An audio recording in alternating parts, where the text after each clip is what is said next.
Hey guys, this is your boy Tacho here, back for some more Fire Emblem Heroes, and today we're going to be doing another showcase video. This time we're going to be showing off Brave Camilla. Just like with Brave Celica, she is one of my favorite units, and she's actually a really underrated unit. I would even go as far as to say she's probably the best staff unit in the entire game right now. A really big statement to make. And of course, competing for that slot, we have Veronica that we see almost all the time in modes like Aether Raids and such. Veronica's really good as well. She's a horse unit, so she's got that 3 range movement, and being able to hit from 2 spaces away gives her effectively 5 range of reach. And in most Aether Raid setups, that is better since you can set it up in a way where Veronica's just going to be able to lock down entire lanes all by herself. But if we're talking about other modes like Arena Assault and Arena modes and such, where a lot of the maps are just flooded with forest tiles and trench tiles, as well as mountain tiles and other obstacles like rivers and such, none of that is going to bother Camilla. She is a flying type, so she does have the superior movement class compared to Veronica. And if we take a look at her weapon, it gives her attack and speed up 3, which is sort of like Swift Sparrow. It's a little bit weaker, but you're normally not allowed to have Swift Sparrow on a staff unit anyway, so the fact that she can have that is pretty clutch. And she also inflicts gravity on the foes, so gravity is another really underrated effect. Being able to lock the foes down to 1 range of movement is going to open up a whole bunch of possibilities for you. You'll be able to just dance or reposition out of the way. And with the fire sweep effect that staffs have, you can just keep on attacking them from range, get out of the way, and then just keep doing that until you win the fight pretty much. So anytime I bring this Brave Camilla into an Arena Assault match, she's basically just a hard carry. As long as you've got the proper support, the foes really can't touch her. And we're going to be showing her off together with Naga. So Naga's another unit that's kind of underrated. I mean, really, Naga herself isn't the best fighter. She does have pretty good speed, so she's okay at attacking, I guess. And her defenses aren't terrible either. They're pretty solid. But she doesn't stand out as an offensive or defensive threat. She's pretty much just average overall. But she does have this awesome C-slot passive. So Divine Fang, it's going to grant effective against dragons to adjacent allies. That's a really nutty C-slot passive, and giving effective damage to a unit like a staff unit that has the fire sweep effect and is a colorless type, so not a lot of units are going to have type advantage on them.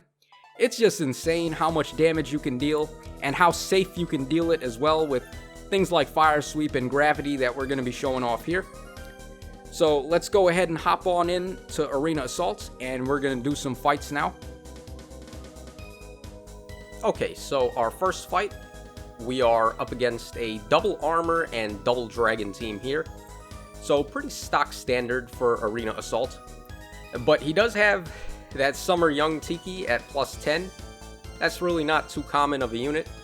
So pretty awesome stuff there. But we did get effective against dragons from Naga. So we're able to one-shot his legendary Tiki and inflict gravity on the armored units. Not that it really mattered in that case. But just for reference sake, gravity actually does override the extra movement from Armor March. So in the event that you need to lock down some annoying armored units, you can go ahead and hit them with gravity and they're not going to be able to move 2 spaces. So pretty clean first win. Nothing went wrong there, nothing too difficult. Alright, here's the next fight. Wow, look at this guy's team. He's got double Brave and Legendary Alm and Celica units. All of them are really decked out. They're all +10. They've got some pretty crazy skills. This guy really ships these two pretty hard, huh? I wonder if he's got the Duo Alm at +10. But anyway, he has Close Call on both of the Brave variants here. Very good stuff, obviously. Anytime you can get Close Call or Repel on very fast infantry units, you definitely want to go for it. It's arguably the best B-slot passive in the entire game. I mean, being able to convert speed into damage reduction is so crazy. Like, a lot of units that have high speed are super offensive and super player phase, And with the damage reduction, they just turn into defensive monsters as well. So it's like you're just taking a unit and completely doubling all of the things they can do there. So really good stuff. And for this fight, I mean, we didn't really see too much action from Naga. She was giving us effective against dragons, but none of this guy's units were dragons in the first place. So we're really just abusing gravity and the map to our advantage here, so we can keep attacking until we win. Okay, check out this guy's team now. Here is a full dragon team, and he has Nagi, which I was actually really hoping that we'd be able to fight Nagi today. Nagi is of course one of the very few meta units in the game that has type advantage against colorless. So Nagi is going to fare pretty well against a unit like, say, Bramimon, for example. But it's going to be interesting to see how she fares against Brave Camilla after we're given effective against dragons from Naga. So that's going to be pretty cool. But as far as his other dragons, we're just going to completely body all of them. I mean, it's really hard to argue against Divine Fang being the most busted C-slot passive in the game. Granting effective damage to any unit, not just the staff units like I'm using here. I do have a preference for using it with the staff units, because of course colorless units don't really have too many opponents that have colorless type advantage on them, and staff units also have the Dazzling Staff or Fire Sweep effect. So it's really hard to mess with staff units, and that's why I like giving them effective against dragons. Like right here, we're about to attack this Nagi, and wow, look at that. Despite her having colorless type advantage, we are still able to one-round her. That was a plus 10 Nagi, guys, and if you look at my Camilla, she has absolutely no merges, and she has terrible IVs. She's minus speed plus res, like, come on. That's not good at all for an offensive unit like her. So really incredible that we were able to just one-round her because we had effective against dragons there. Okay, this guy, he's got the Duo Idun on his team. If this was a player control Idun, of course she'd be able to use the Duo skill and negate our effective against dragon bonus on her. But luckily, the CPU does not use Duo skills, so it's a really balanced concept in that regard. I mean, if they want to introduce future power creep and make the Duo skills as busted as possible, while not making the CPU able to use them, I think that's really fair and that's a good idea. Because that way, the Duo skills would only be busted in the player's hands, and we would only be able to be the ones using them as opposed to our opponents. So when we can use them, it's an awesome buff for us, and we don't have to worry about fighting them. So they can feel free to make those skills as broken as they want, and it wouldn't bother us at all. So really good concept with the Duo skills. And actually, you know guys, let me know in the comments section which Duo skill in the game right now is your favorite. And for me, I think I have to go with Duo Alphonse. I think his Duo skill is just really the best overall in all the modes. That quick special charge for him and all your infantry units is just really, really good. You can pull off a ton of shenanigans with that, of course, in modes like Aether Raids and so on and so forth. So it's probably the most multi-good, or I don't know if that's the right word, but multi-useful Duo skill in the game. So that is why I would say he's my favorite as far as Duo skills go.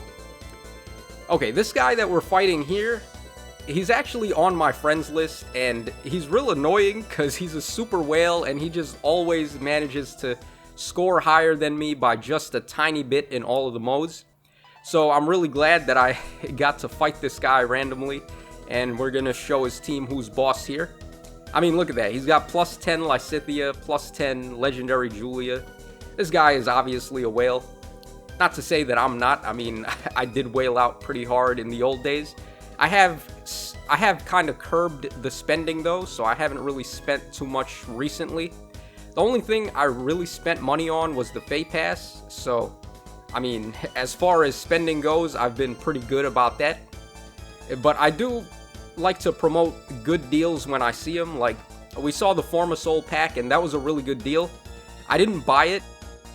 I was actually gonna buy it, but I mean, we're in a crisis situation right now. This coronavirus thing has really gotten out of hand, and I didn't want to just spend money on a gacha game when groceries have been going up in price and all of that. Like, I went to the store the other day to buy some bread, and it was like $8 for a loaf of bread. Like, that's just insane, man. Normally, bread is only like $2, $2.50 or so, whatever. So, I mean, we have fallen on hard times here, so I am trying to really curb the spending this time around. But, I mean, who could have predicted an epidemic like this? It's just really bad.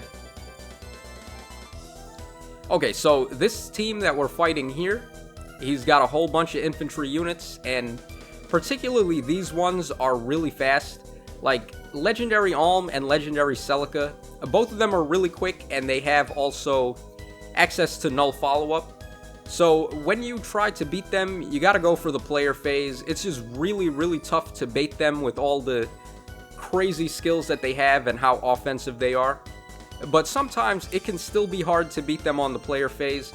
You really only have one attack to beat them, so you gotta go for the one-shots due to how speedy they are and the fact that they have null follow-up. But when it comes to Brave Camilla, we can just get a free ride and attack them for free, inflict gravity, and then easily get out of the way, and just keep attacking them until we win pretty much. Which is how we've been winning almost all of these fights, outside of course, getting Divine Fang to activate. We're just abusing the maps, and we're abusing gravity to our advantage here to win. So that's really the reason why I would say Brave Camilla is the best staff unit in the entire game. That flyer type mobility is just way too good. Gravity is really good when the map is in your favor. Like, all of the maps in Arena Assault are very favorable to flying units, but not so much to horse units like Veronica, because, I mean, look at the map we're on right here. It's just a whole bunch of forest tiles, and Veronica would get really easily roadblocked here. There's also a couple of maps with a ton of trench tiles, and like the double bridge map and the double boat map just have a bunch of choke points. So even though Veronica can move 3 spaces over there, it really doesn't help that much. You just want to have a full board of no obstacles for the horse units to really shine.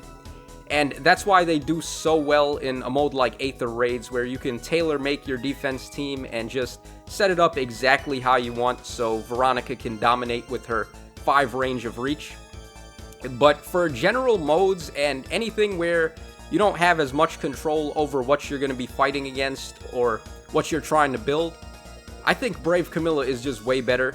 Her weapon is really good. I mean, of course, Veronica has a great weapon too, but Camilla's is so offensive, and being able to inflict gravity on the foes is really underrated. As you can see, it's just giving us a free carry in basically all these fights against all these crazy plus 10 units. So I think that speaks for itself, and Brave Camilla is by far one of the best options you can run in Arena Assault. She's just such a hard carry. If you're struggling in Arena Assault and you have a copy of Camilla, not even at plus 10 or not even with good IVs as we're showing off here, you just need the unit and she's going to go to work and pretty much wreck everybody. We did, of course, have Naga supporting her for Divine Fang and getting that effective against dragons. So this is also, I guess, sort of a Naga showcase as well. I mean, we're not really using Naga to fight, but you don't really need Naga to fight. You just need her for the C-slot passive. That is her claim to fame, absolutely. Her C-slot, like I've said already, is arguably the best C-slot in the entire game. Effective damage is the best thing you can have in this game, and granting 50% damage bonus to your units is just so crazy against one of the most common type of opponents as well. Like, it's all dragons and all armoreds in Fire Emblem Heroes, so having effective against one or the other is always going to be useful. And we're about to wrap things up here. This Zephiel was incredibly tanky. He has the barrier blade, of course, and he's plus 10, so it's hard for us to hurt him. But we are, of course, able to win in the end by just peppering him with attacks until we get the KO. So that's going to wrap us up for today, guys. Hope you enjoyed the showcase and hope you enjoyed the video.